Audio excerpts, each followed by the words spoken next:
এই ক্রিসমাস গিফটগুলো কে এনেছে? এইসব টেরে নিয়ে এসেছে।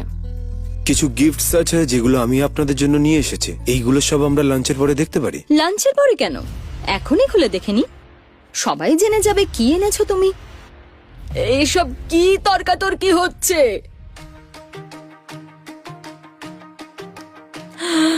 আরে মায়েরা, আয় আয়।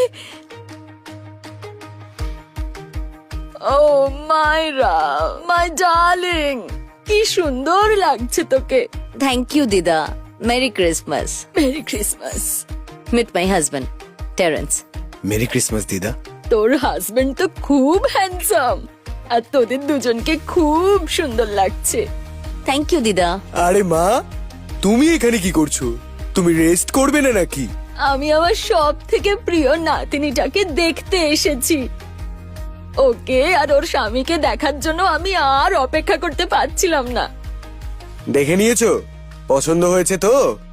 এবারে তুমি ভেতরে যাও, বিশ্রাম করো। আমাকে ডিকটেট করার চেষ্টা করো না। আমি কোথাও যাব না, আমি এখানেই থাকবো আমার নাতনি আর ওর হাজবেন্ডের সাথে। ও বেবি, হ্যালো এভরিওয়ান, নিজেদের গ্লাস নিয়ে চলে আসুন, একটু পরে লাঞ্চও শুরু হয়ে যাবে। কাম। হ্যাঁ বাবু, বলো আমি তোমার কি সাহায্য করতে পারি? আমাকে আমার আঙ্কেল এই চেকটা দিয়েছে, ক্রিসমাস গিফট। এই চেকটা এনক্যাশ করাবো। সবাই বলেছে এই চেকটা নাকি নকল, কিন্তু আমার আঙ্কেল টেরেন্স বলেছেন যে এই চেকটা আসল, আর উনি ভীষণ ভালো। তাহলে আপনি কি আমায় সাহায্য করবেন এই চেকটা এনক্যাশ করতে? বাবু, এটা 5 লাখ টাকার চেক। বোধহয় আঙ্কেল তোমার সঙ্গে মজা করেছেন।